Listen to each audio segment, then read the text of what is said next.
You start with your name and job title, please. Liam Plunkett. I work for Major League Cricket and I'm the National Development Coach. So my first question to you would be, obviously World Cup winner, England player, known all around the world. But if I'd have said to you 10 years ago, what do you know about US cricket? I'm assuming you wouldn't have known much. No, you're right. I think I spoke to you off camera. I apologise. I'm a bit. I think I've caught some bug or something. So I've got a northern accent, so it's hard to understand. So I've got an excuse this time. So sorry. Going back to your question. Yeah, 10 years ago, I was obviously going to the States regular to see my wife in between playing for whichever county I was at and in England. But yeah, I mean, I've seen some guys playing in tennis courts and in the streets maybe once a year, if that. But yeah, I didn't see much cricket at all, or knew that cricket existed really, apart from the USA team, which obviously popped up on your radar now and then if they're involved in some cricket matches that might just pop up on Twitter or something. I remember, I think it was before the Sri Lanka tour. Was it 2018, 2019, around there somewhere, that you were preparing for a tour while you were still back in Philadelphia. You knew so little about cricket at that stage. It sounded like you were just in, non-cricket environment warming up. So even of fairly recent times, it wasn't like there was a professional environment around there. Yeah, you're right. To be honest, I remember I'd finished with Yorkshire and I was sort of transitioning. I was moving to Surrey, I think. Oh no, sorry. I was getting married, so I missed a little bit of the Sri Lankan series for my wedding. So I had like maybe 6 to 7 weeks in Philadelphia, and then I was just thinking about going to a Major League Baseball facility. It's like a practice venue, uh, a bit like a baseball academy, and it was great. I could get a full run up in, and I would use one of them plastic sort of mannequins to bowl at to sort of resemble a batsman. It was good. I got my full run up in, but there was obviously no one batting, so it didn't sort of resemble fully. But then someone reached out to me to tell me there was an indoor cricket facility about 40 miles away from where I'm living. And I used that maybe once or twice, but the running wasn't that long. And funny, like long story short, that's actually where the academy is where I'm working now. So yeah, a blink of an eye, that's where the youngsters are coming out of there, the Philadelphia Major League Academy. But yeah, you're right. 2018, it was pretty much just me turned up to a baseball facility and doing the best that I could. Obviously, leading up to a one-day series. I think if it was a batsman mainly, I think I would have struggled and I wouldn't have been able to do that. Like I wouldn't, because I wouldn't be able to get the volume. But as the bowler, I know I could go in and hit baseballs with a cricket bat. I had a guy who used to feed to me. I used to pay someone on an hour to come and throw. And obviously I did practice my range hitting and then bowling as well. I would just set my target. So I felt like I was in some rhythm. But if I was like a Jason Roy, then I think you'd struggle to do that. Yeah, I mean, it's remarkable. When does US cricket get in touch? Or sorry, Major League Cricket, I should say, get in touch. It was towards the back end of my time with Surrey. I obviously wanted to fulfill my contract with Surrey. I didn't play too much that year. So like I didn't know what was sort of going on, and then sort of Major League came to me, and I think Surrey also are at terms, well, where you're at in your career, there's not really like where am I going. It wasn't like I was at a point where I was still wanting to play for England. And it just sort of that came about that start of that last year of Surrey. So you're looking at not last year, the year before, which is 2020, sort of the COVID year, and obviously that got me excited. So because I know it's very hard for a lot of cricketers, that transition period where you finish with a county, and even speaking to guys now on the Legends trip in India, some people are in difficult situations, and I was very fortunate that this came around. Someone reached out to me from Samir Mehta and Josh Dashcom of I think you've spoken to them before on the show. Reach out to me with an opportunity, and it's very exciting to be able to live in a house that I bought 10 years ago in Westchester, which is just outside of Philadelphia, with my wife. I mean, I wouldn't have dreamt it. So yeah, to get this opportunity, it was crazy. And then obviously it just took time through that year to talk through contracts. And obviously I didn't know like where I was at. It was Surrey, it was my last year, but it was just that transitional period. But yeah, it was definitely exciting. So I was obviously injured with Surrey the last year, but I was also knew what was coming up. So I was disappointed, but also I was excited to move on. Anything to get away from Gareth Batty, I understand. So you played in a few leagues, but because you're a major player, you probably haven't had some of the random sort of smaller leagues come up to you before. Was there a worry when you first heard about it that it was, a bit like maybe the global T20 league that we had in Canada or that European league that never even hold a ball, because yeah, it's great for you, as you said, you're transitioning and there's an opportunity, but you also don't want to be in a situation where you're the face of something that's a bit Mickey Mouse. Pardon the pun on Yeah. this. Yeah. I like it. Good pun, mate. I like it. I guess, do you know what? I just sort of went into it. I was just like, this is a chance for me to be in the States, to be involved in cricket. Let's just back it. The guys that were investing the money, who own Major League, come from obviously amazing story themselves, and obviously they were real business guys who put a lot of money into it. And what they pitched to me and what they spoke to me about was very exciting. And I guess sometimes, a bit like everything, I just jump on board. Sometimes I don't think about it too much, which obviously my wife hates, and certain things you go about go about. But yeah, I was just very excited, and when obviously the contracts came through and I read them, and I was excited about going to America to live with my wife and to be involved in cricket. It was just I didn't think of it honestly. That's probably the first time I spoke about, like, the first time you've just mentioned it right now is probably the first time I've even thought about it being like that. Oh, well, that's awesome. Where do you think it can go? That we had their minor league recently, getting to the point where the draft is coming soon. I know that part of your job is also scouting, and you'll probably eventually be linked to a team, and you're looking for coaching jobs and everything. But you now have a good idea of where minor league cricket is, and you've probably seen a bit of the USA cricket. What sort of a level do you think this league is going to be? We know there's going to be quite a few overseas players, but there's also going to be a lot of locals. Yeah, yeah. I guess. Excuse me. Obviously, the overseas make the obviously competition huge. If you've got the biggest names in the world playing, so that's going to take care of itself. If you've got 4 or 5 players playing against each other, it's going to be high quality competition. The guys that come across, we talk about local guys. There's guys that were born in America, but the majority of the guys have played a lot of first class cricket. And they've moved to the States for a situation where they might not be getting a chance. They might have went through a dip in form and have seen an opportunity to go across to the States and be involved in something brand new. And that's, I guess, myself as my job title, along with Rusty Theron. Similarly, he's mainly doing the West Coast, I'm doing the East Coast. And the part of our job is to navigate why people are here and what makes them tick. Some of them might not make it. They get a 3-year contract, and just because they've signed that, it doesn't mean they're going to be here for the long haul. Cricket is a business at the end of the day, and you want the best product and the best thing out there playing. So let's see how that goes. I think the product will be amazing because you've got the overseas players. The guys that are with us now have potential. They just need that professional environment, and that's another part of my role, is how can we make these guys feel like they're playing in professional cricket setup. And that's a difficult thing to navigate because of the facilities in the States. I know we're building them. Obviously, the facility in Dallas, you've got Morrisville, which is an amazing little ground there. And stadium's getting popped up. But also, like, what can we do right now? Because that's not here. There's no high performance centers. There's indoor facilities getting popped up. There's one in Columbia, Maryland, which is just open, which is beautiful. That's obviously full run-up lanes and the feeding machines and stuff. So that's something we can use in the East Coast. But I think the product will be great. It's not going to be the IPL next year, but hopefully in 3 or 4 years, it's something like that. You'll see something exciting next year, but it is going to drip feed in year by year. It's going to get bigger and better. So hopefully people back us and they can see where we're going. Let's go to your career, because I was looking this up, and you're the first person I've ever had on this podcast who has also been a subject of a podcast. I got Rory Dollard, professional northerner, to come on because obviously he's on your side, and your career I followed really closely. But being able to talk to you about it, I think it's really interesting. You played at the 2007 World Cup and the 2019 World Cup. And as far as international cricket goes, as far as white ball cricket goes, they are completely different. 2007, everything you were thinking about one-day cricket by 2019, how much of that has changed? Yeah, to be honest with you, I mean, 2007, I never ever thought in my mind I was going to get swept first ball for 6, whereas 2019, that's a possibility, right?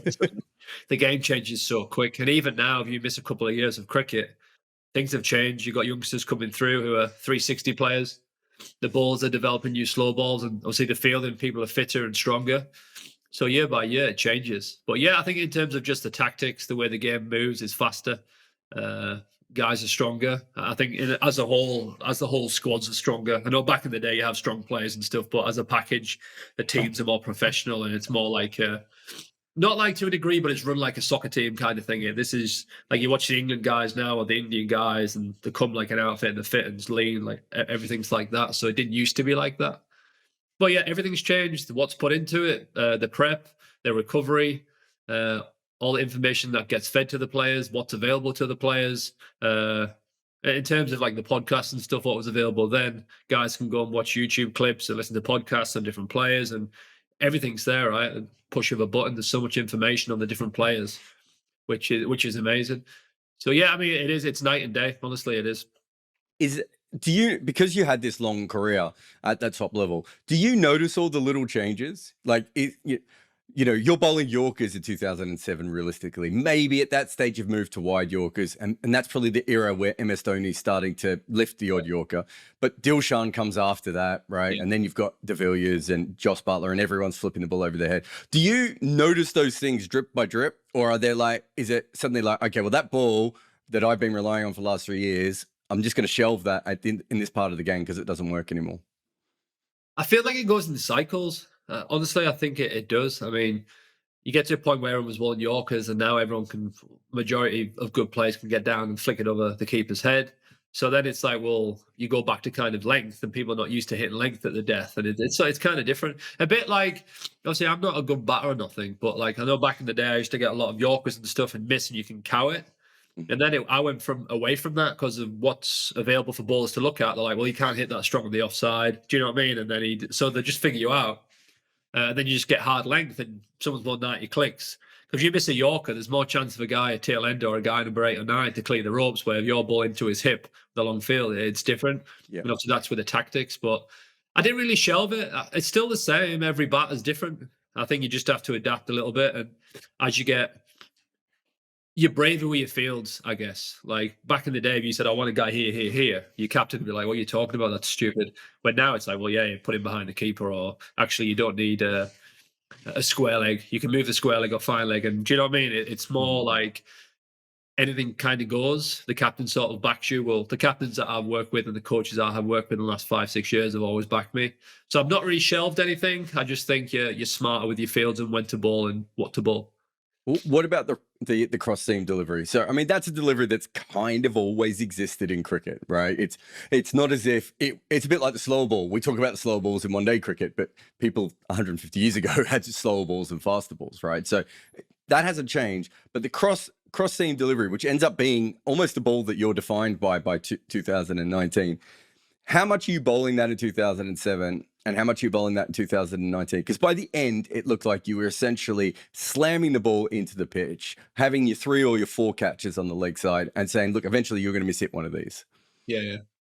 Yeah, I mean, early on, maybe now and then, but I didn't really think about it. When I look back, I was always trying to hit the seam. As a kid, you get told, hit the seam, hit the seam, hit the seam, slow ball Yorker, hit the seam. And I think it's when I went through a dip in form, and I still had some good years and stuff, but it's when I got sort of left Durham and joined Yorkshire. I went away and I spent 6 months in America, and I got as fit as I've ever been. And when I came back, I think Dizzy was just like, listen, we're back here to bowl fast. And instead of sometimes running up early in a red ball spell and ball seam up, I sometimes float it. So I just go cross seam round the wicket, and it came out quick, and I backed myself. And I started bowling rockets that year. And I sort of came from there. From bowling round the wicket quick, I noticed obviously hitting the seam or from a cross seam delivery or hitting the shiny side, you get the different reactions. And I was just like, it started to work for me. I didn't think about too much swing or trying to hit the seam. I just thought, this is the length I'm going to bowl. I'm going to bowl it hard. And when it came round to, Morgs must have like needed that in his team at that point. He's like, Liam's bowling quick in the middle. We can use him to bowl fast and rough batters up, or just have a little bit different. And that's what I went with. It just, after the first few overs, the guys like Walksy and Woody or Dave Willie, when it was swinging in, that just goes away. There's not really too much seam movement when you're playing on good pitches. If you hit a cross seam or shiny side, there's a tiny bit of variation with the hard length. And in the middle, it's quite hard if you've got your field set in the right positions. If someone hits you back over your head, mid on, mid off up, then fair play off a good ball. I generally know if I bowl a bad ball full, I'm going to get home the top. If I ball it wide, I'm going to get through the covers. So it's generally, if I've had a bad day, it's someone's batted out of the skin or ball crap. So it was trying not to complicate it too much. But then I would try and still have my variations from my cross seam. I would have the cross seam where I'd hold it and tip of my fingers. Then that'd be my first ball, second ball, third ball. There's 3 different variations. So it might come out 2 miles an hour slower, 1 mile an hour slower. Because with a good batsman, I didn't have my arm speed for my slow ball, like a back of the hand or knuckle. I couldn't exaggerate too well, like a Bravo or these guys where it's quick hand speed and the ball comes out slow. Mine was like the tiny little bit of change. Can I get someone committed to a drive when it's not quite there, or someone to go into pull and it skids on quicker than it actually looks like? So that's what I was looking to do. I was trying to bowl maybe sometimes 6 balls, maybe 4 balls cross seam, and you bowl a quick bouncer, and one maybe seam up, and all from a similar area. And I said tiny little mistakes. That's all I was looking for. There's so much to unpack from that. So the first thing is, are you one of those tall bowlers who, because when you bowl full, it floats a little bit more? Is that something that is sort of natural with the way you bowl? I think, but also like bowling full, it's different when the ball's swinging. You're looking to nick someone off, and you say, "Well, I'm gonna go a little bit fuller to get a wicket. I'm going to risk getting hit for a 4 here." I think after the first change a little bit, if you're full, good batsman's going to hit you in international cricket. It's not like I'm trying to swing it and it's full like a red ball. The white ball, I'm going to go. If I go full, it's going to get hit on my head because a good player is on a good pitch. Unless it's an average wicket, it might nip around. But generally, at my point, the guys were your best batsman in the world. So it was, if I bowled full, I'd probably try to bowl too quick and not hit my length and pushed it forward. So it was always just be back of a length. So I was very, very fortunate in that period. Well, all my career, I would run up in my prime and bowl a ball at 90 miles an hour, and I do the same thing in a natural variation and come out at 82. And I wish I meant to do that, but I didn't. So it was, I can't obviously explain that. That was just sometimes when it clicked in a run up, or you might have pulled through with your left arm a little bit and got a little bit taller. Sometimes a natural variation, which is why I picked some wickets up in the middle. The other thing that's interesting, when do you, I'm assuming you realize at a certain point, people start copying that method. You know, the West Indies went into the 2019 World Cup doing that. Lockie Ferguson is probably another guy that we saw doing that. I think Norkia, when he first came into white ball cricket, before he, changed to pitching it up and using the wobble seam and everything else. Like, it seemed that even Pat Cummins was trying it for a little while with Australia. Is that, for someone who's had this long career, is it sort of interesting to start a trend that you just didn't like? I'm not saying it happened by accident, because clearly you thought your way through it, and Dizzy was involved in it, and you got success from it. But at a certain point, it must be interesting to look around and go, wait a minute, I've started something here. I didn't really pay attention to it because I think that's what just good bowlers might have done if it's not working out. If I'm not hitting the same, Pat Cummins is one of the best bowlers in the world.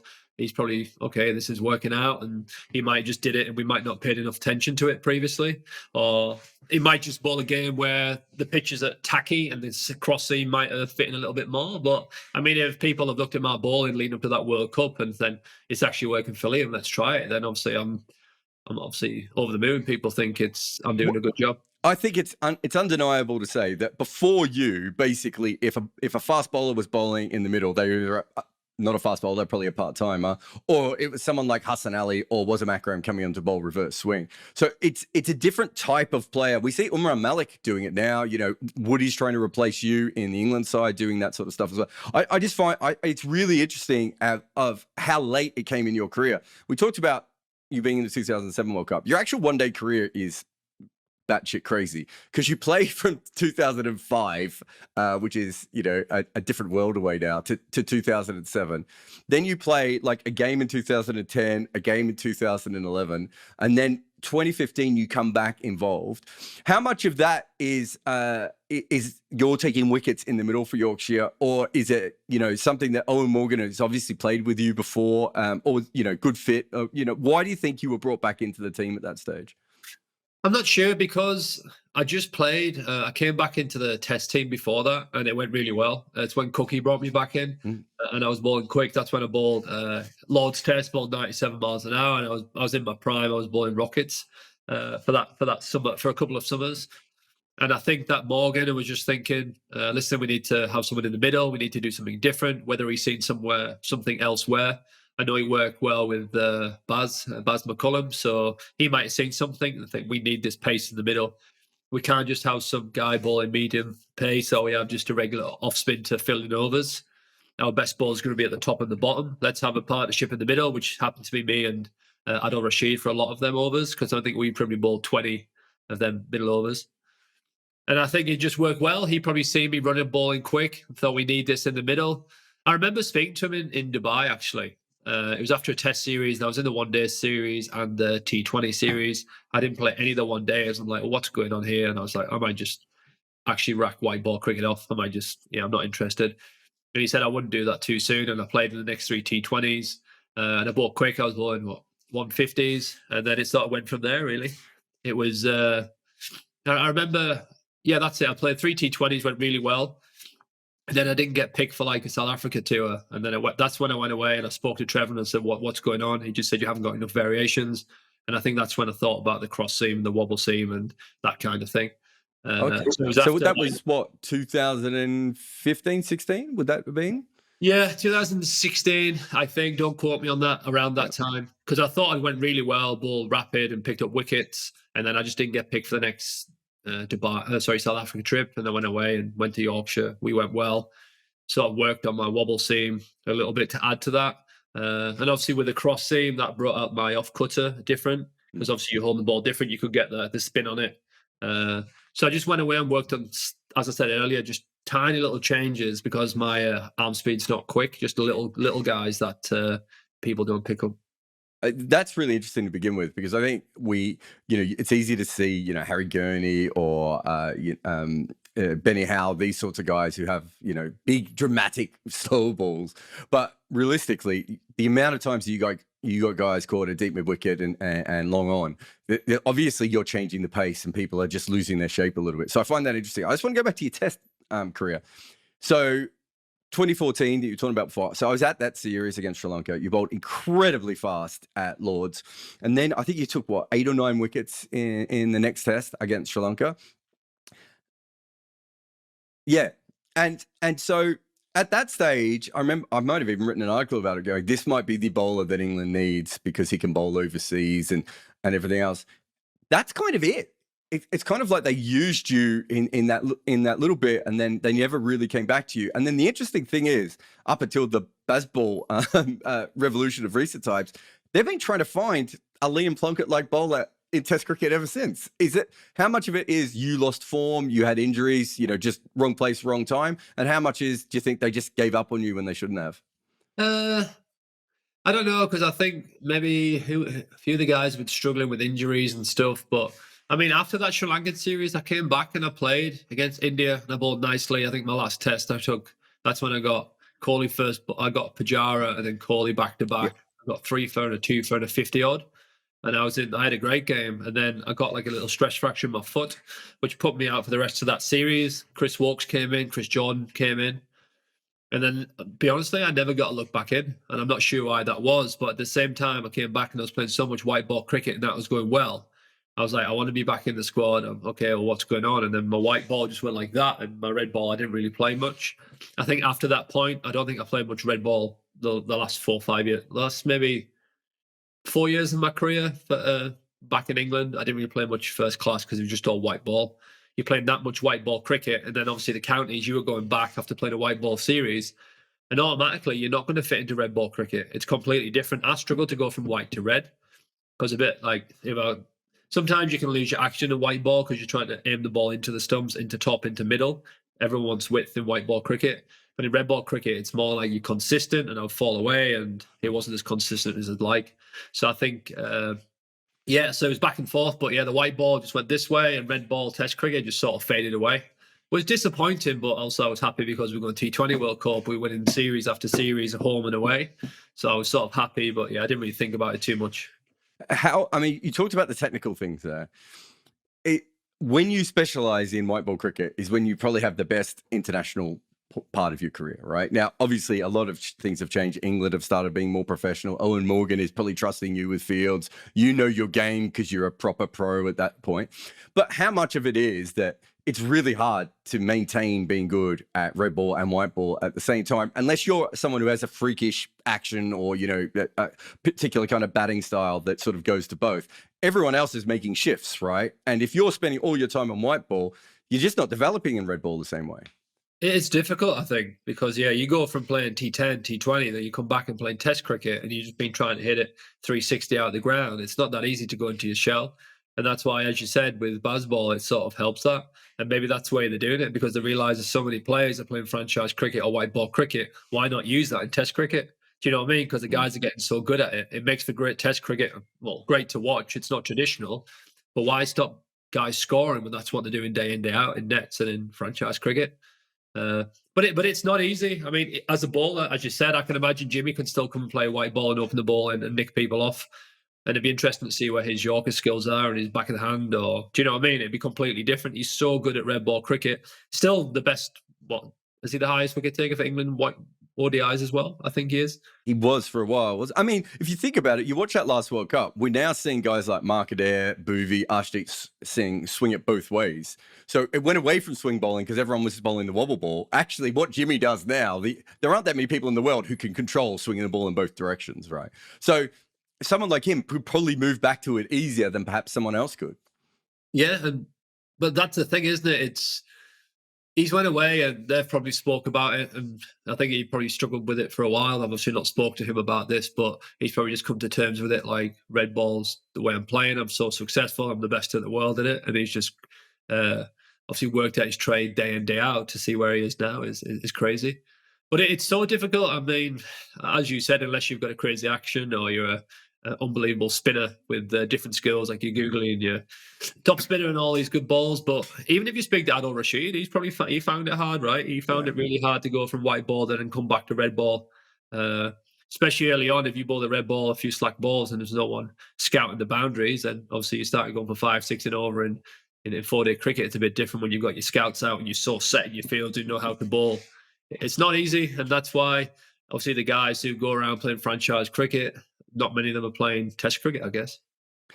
For you personally, you obviously you won the World Cup. You weren't particularly happy with the sort of the treatment that you probably got just after you won that World Cup. It's a couple of years on from that now.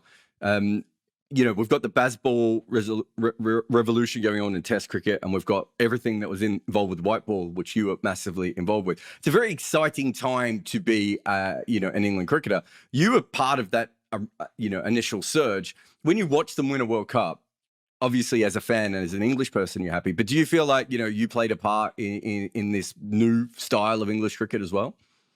Yeah, I mean, absolutely. I mean, the way that we started after the 2015 World Cup, was it, when they got beat in Australia to 15, 16? And 15, then they went, obviously changed it, and it was all positive. And the guys got back to each other, and it was exciting to watch. And the public were expecting England to win at that point when we got into that groove and we were beating people home and away. Yeah, I felt a part of it, but there was many people in that build up. I'm very, as I said, me being part of that was one of the best times of my life.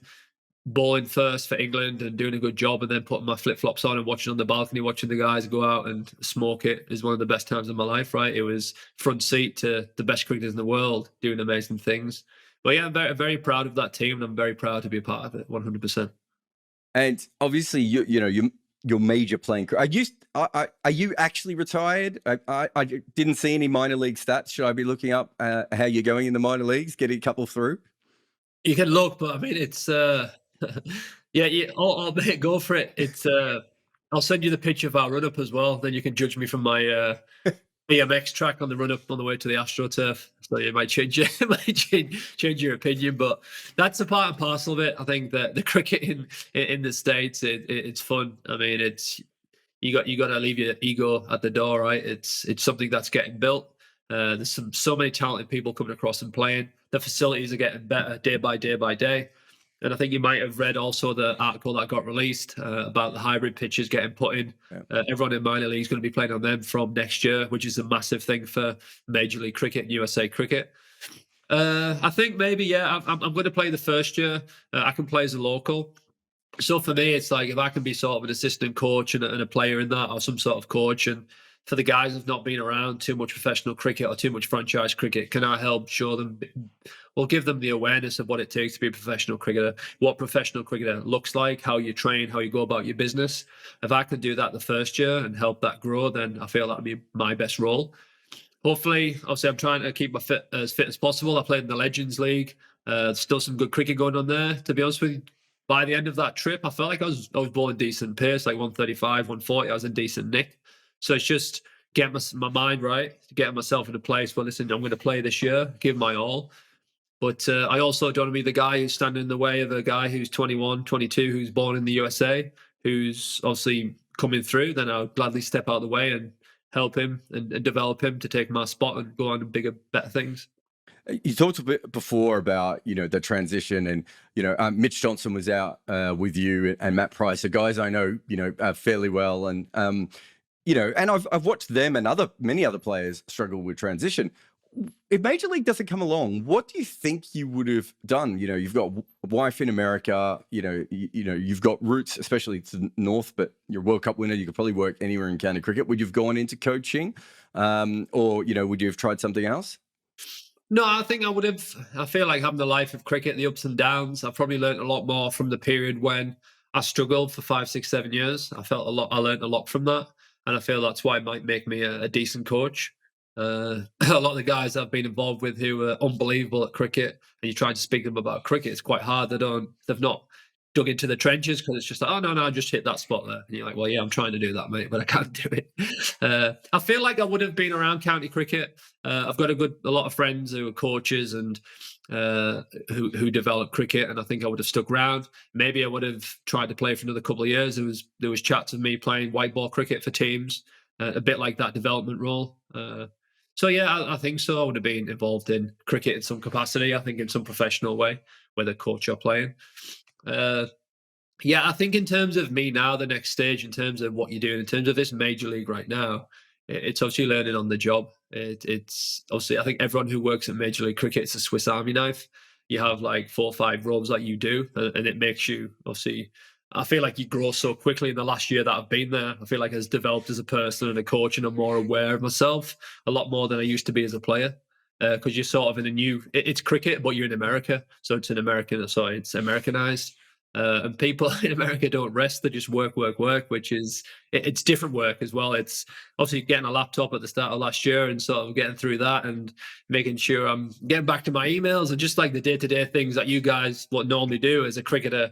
You're used to playing cricket. You do a little bit of courses here and there. But yeah, I feel like I played for 20 years and now I've actually become an adult the last year, Well, which is I mean, I find the whole thing's really interesting because you probably, as you say, I would have thought that you would have gone into coaching, and you would have gone into that, and you kind of know where that would have gone, right? Like it would have been a good career, and maybe you would have ended up having, a good county job, and winning some trophies there, and maybe even going to internationals. But the American side of things, I mean, again, pardon the pun, but it's a little wild west, right? Like you're going to be learning skills you would never have learned in county cricket, where you would have had such a professional environment around you. But also, you're working with people from someone like, well, Umuk Chand all the way down to kids who were. Their dads were truck drivers who played a little bit of cricket in Seattle, and now they're doing that. It's a very exciting opportunity from that perspective, and it's not like you could do that for a couple of years and still move back into county cricket. So I could see why it would be something that would be a little bit exciting, but maybe also a little bit daunting as you are changing so much. yeah. As you mentioned, the fun thing about my job is you're working with the major league guys, played professional cricket, some of them 50 to 100 first class games. You're working with these guys. You can you can put 3 teams together who compete in county cricket. There's a lot of good talent there, right? You've seen that in terms of the minor league. There's a lot of good talent. So you're working with these guys who are playing for USA Cricket, Aaron Jones, and people like that. And then you're going down. So you're with them for 4 days, and then the day after, I'm at Major League Cricket Academy working with kids, 15-year-olds who are looking to play minor league cricket. Also 5, 6-year-olds. Genuine. I work across all the platforms.